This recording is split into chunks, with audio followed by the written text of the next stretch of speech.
Welcome to Christ Revival Evangelistic Ministries, also known as Sanctuary Praise Church. Here is a message that will establish the truth of God in your life by Evangelist Victor Ajishefe. Let us pray. Our Father in heaven, we thank you for tonight. The Bible says, unto the Lord shall be the guardian of his people. We are gathered unto you, Lord. Lord, we are asking that the angel of your presence will work miracles in our midst tonight. You will touch lives tonight. You will save souls tonight. Take all the glory tonight. Father, we pray right now, every principalities, every power, spiritual rulers in high places, we bind every one of you in the mighty name of Jesus. Amen. I apply the blood of Jesus to the atmosphere, to the east, to the west, to the north and south. I possess the atmosphere with the precious blood right now. I frustrate the activities of demons. Let them go in disarray. In the mighty name of Jesus, we receive an open heaven tonight. In Jesus' mighty name. Amen. Amen and amen. Friends, I want to share the word with you now. I want to speak the mind of God. The mind of God. This is the time of preparation. Let me tell you what the time is, the item on the program of God for this world. Now is a time where all man, they take in boarding pass for go with rapture. This is the time of boarding pass. Events are unfolding quickly around the world. Then I will tell you that we're there in the departure room. And Papa God, they bring a lot of secret to light so that the last minute harvest can come inside. Tonight, I want to speak the mind of God to you on how to get ready. There are two churches. He said Satan in church day and Jesus in church day. Tonight, maybe in the process of me speaking from here, you go able to locate who's kind church today. Because we've already passed the stage of sentiment, the stage of compromise. We don't pass that stage there now. We are at a point where we are gathering the remnants together. Yes, the time of playing church politics and the church, or the time of using Jesus in church for personal agenda, I don't pass. Except for those of you who probably in the name of church, you want to go hell. Or you go prefer to let you lawyer to denomination or lawyer to mortal man. All right? Lawyer to papa, lawyer to bishop, lawyer to reverend, lawyer to pastor, at the expense of your soul. Because there are many that will perish because of that. Tonight, I am going to share the mind of heaven, the mind of Jesus. Now to share with you tonight. I'm not here on denominational platform. I'm not here on religious platform. I am here on the platform of salvation. How you will be saved in this end time. How you will able to go with rapture. Where the trumpet go sound. Anytime from now, trumpet they sound. Events are coming rapidly. The payback is coming per second. The king is coming. Tonight, let me start from Matthew chapter 26, Pastor. You are going to help me open to Matthew chapter 26. You are reading from 26 to verse 30. Let's start from verse 26. And as they were eating, yes, Jesus took bread. He took bread and blessed it. And blessed it. And break it. Yes. And gave it to the disciples. Yeah. And said, Take, eat. This is my body. Now, Jesus took the bread. He blessed it. And break it. And he gave to who? Disciples. To the disciples. My big number one question for you, my brother and sister, Papa and Mama, where they listen to me. Are you a disciple of Christ? Are you a disciple of Christ or you are a Methodist, or you are an Anglican, or you are a Catholic, or you are a Pentecostal, or you are a Protestant, which one you belong? Are you a disciple of Christ, or you are a disciple of denomination? In the days of Paul, there were some people that said, I am of Paul, and I am of Apollo. Now Paul gave for tell them, say, in a way they say, you now of Paul, you now of Apollo. He said, is it Paul or Apollo that is crucified for you? There are many people today where they answer Christian, and yet you will deny Jesus because of your denomination. You will fight for your bishop. When anybody can speak anything, anybody can insult the name of Jesus, that's okay for you. Whose disciple are you? There were two crowds behind Jesus. You have the multitudes, and you, whether you are a casual reader of the Bible, this no go sound strange to you. You have the one group that is called the multitudes, and you have the disciples. The multitudes are those who are behind Jesus for what they will get from him, but they do not have a relationship with him. When they go to Jesus, he will perform miracles, he will do signs and wonders, he will feed them, and when it is all done, they go to their houses. They forget about him. They look for him again next time when they need him, or when they hear that he's in town. That's the relation. But the disciples, when the multitude went to their houses, the disciples followed him to his house. Yes. In other words, they were with Jesus always. The disciples have relationship with Jesus. The relationship was not just a relationship, it was not church relationship.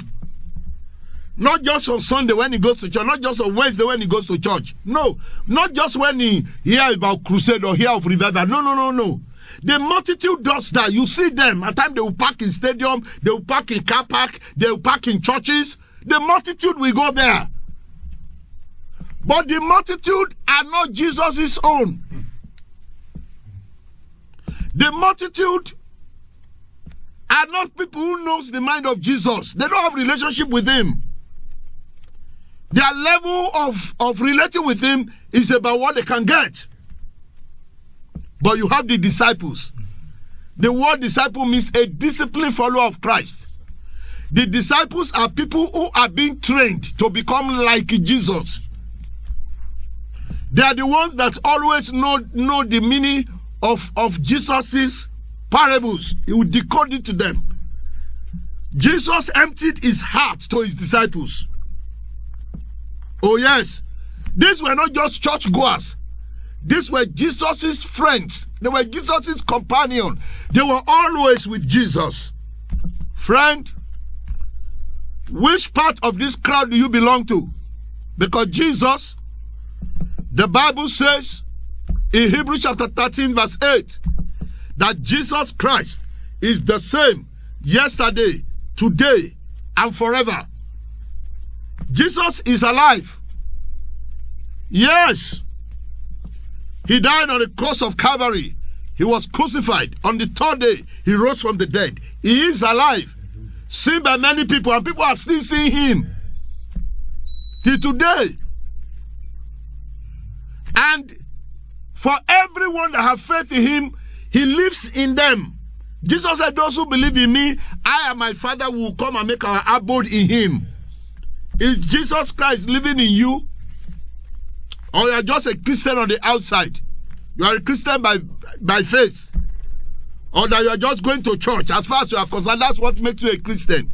I always tell people, sociality does not make you, sociality is not Christianity.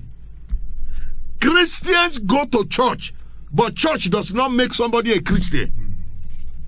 Most people that we have in churches today are multitudes. These are people that know nothing about the life of Christ. These are men's followers. These are papa followers. These are bishop followers. These are denomination followers without a personal relationship with Jesus Christ. Becoming a disciple of Christ makes you look like Christ. The Bible says Jesus saved us so that we can be conformed to his image. In other words, we will look like him in our thoughts, in our words, in our lifestyle.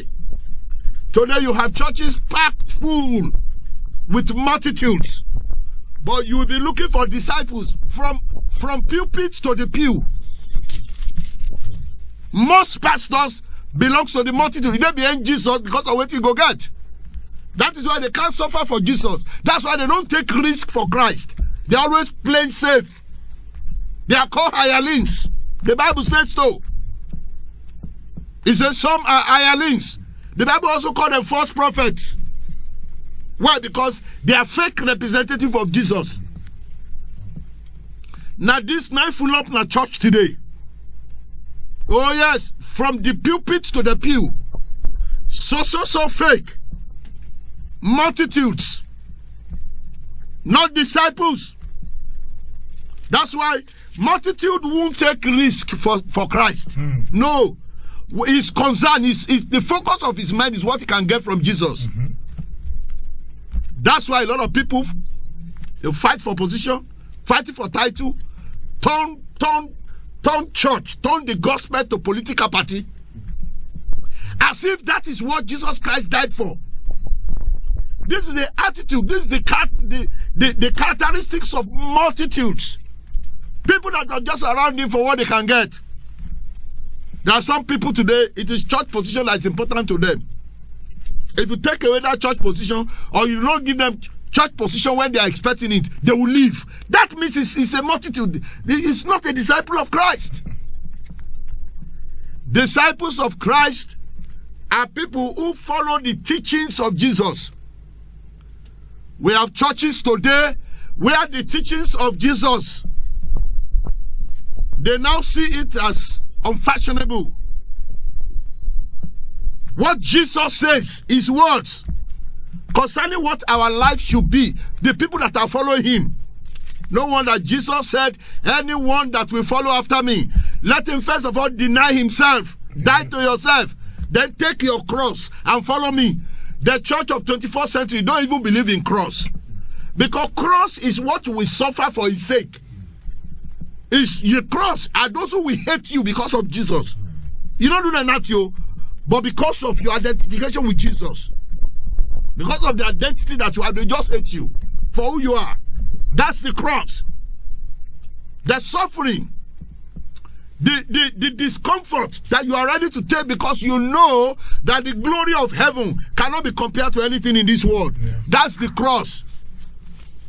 Then nowadays, most pastors and churchgoers, they are not out to suffer for Jesus. They are not out to be persecuted for Jesus. They will play it out. They will dodge it. They will use wisdom. They call it wisdom.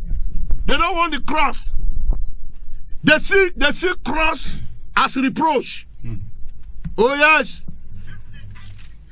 The reverends of this day and pastors and bishops of this day, what they want is reputation. Not carrying the cross. But look at what Jesus says. Anyone that will follow me, who is my follower, who will be my disciple, you will first of all deny yourself. You will carry your cross and then follow me. That's the qualification of following him. Another qualification of following him is the fact that you must love him above all things. How many of these kind of people do we see in church today? So, the long and short of it is that disciples are very rare in the 21st century church. What you have is prosperity, motivational speakers, and people that major on how to succeed on earth. As if that was why Jesus came. Though if you follow Jesus, because Matthew chapter 6 verse 33 says, that seek ye first the kingdom of God and his righteousness, every other thing shall be added unto you. Seek ye first. There are things that he said will be added. That's about taking care of you and providing for you are things that will be added. It's not the main thing. The reason why you should follow God is not because of what you will get from him. It's because of who he is. And because of the fact that heaven will be your eternal home. That's how to know a disciple of Jesus. Disciples of Jesus, they take the word of Jesus seriously. Yes, sir. The multitudes only pick what is good for them. That was one day Jesus was teaching. When he finished the teaching, when he said, except you eat my flesh and drink my blood, you cannot be my disciple. The Bible says all the multitude went away. Only the disciples were left with him. He even turned to the disciples and said, won't you go too? Then they now answer him, to whom shall we go? You are the one that have the word of life. You don't see the difference now between the multitude and the disciples. Yes. They have what they want. We have one of them in churches. They have what they have already what they want to hear in church. If you are not giving what they want to hear to them, they will move the church. Those are not disciples, those are multitudes. The multitudes are large in number, the disciples were only 12. Praise the Lord. Hallelujah. So where you have, because when they said he fed a crowd that have 5,000 men, I can assure you that entire congregation with women and children will be close to 20,000.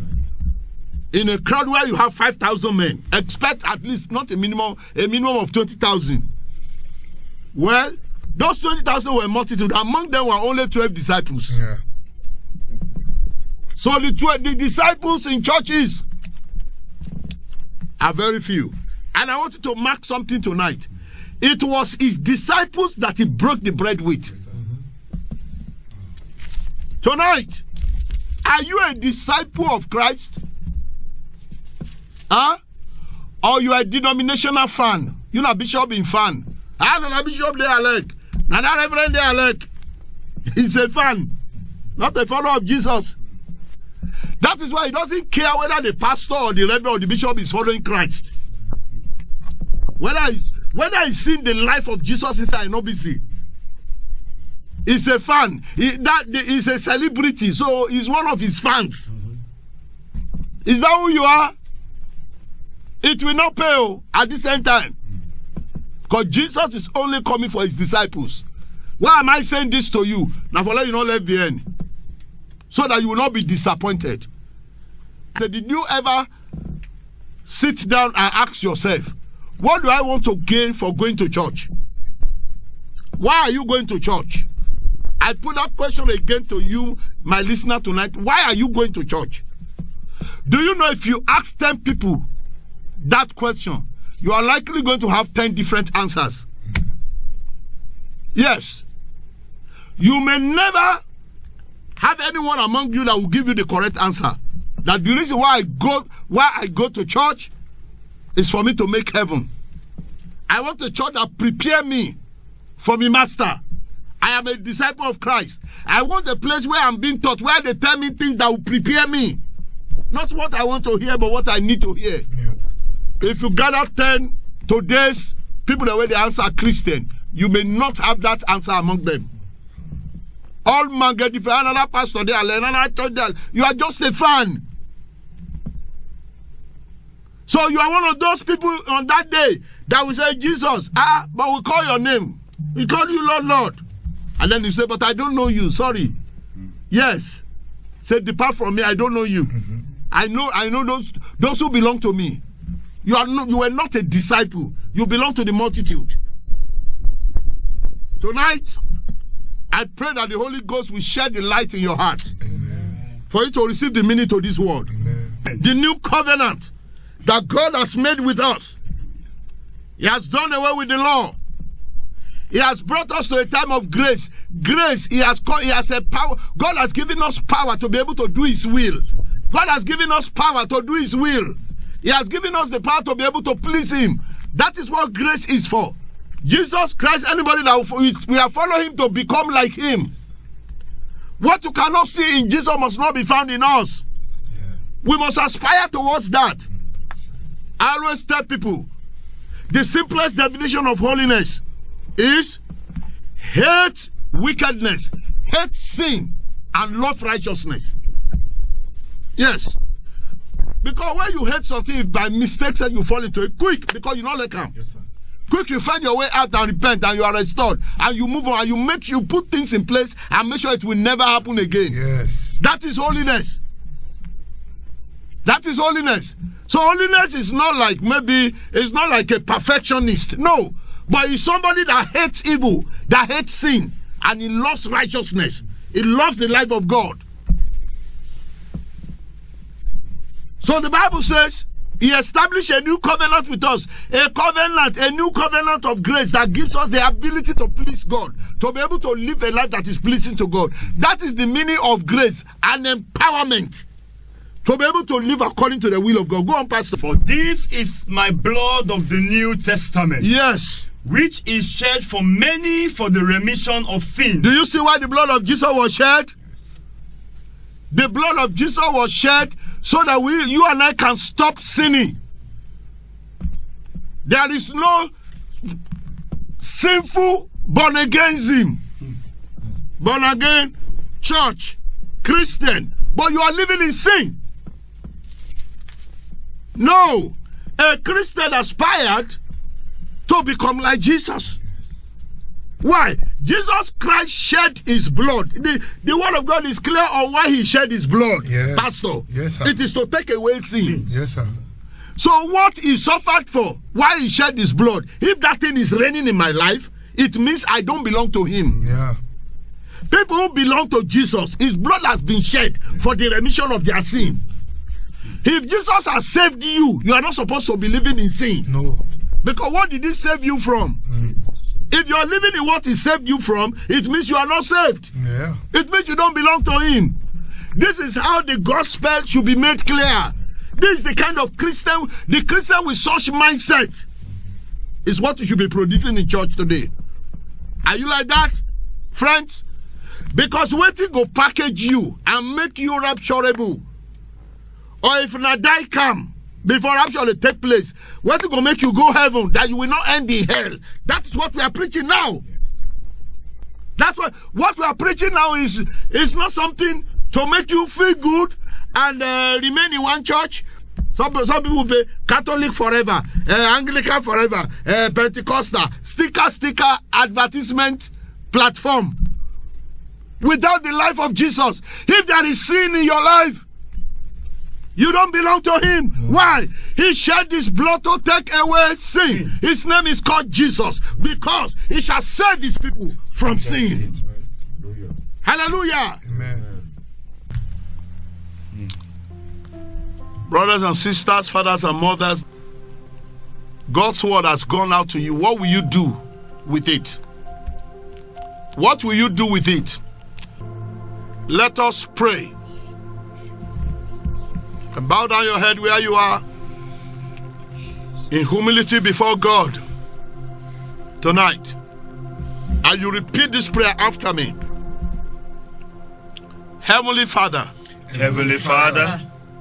I come to you. I come to you. In the name of Jesus. In the name of Jesus. I surrender. I surrender.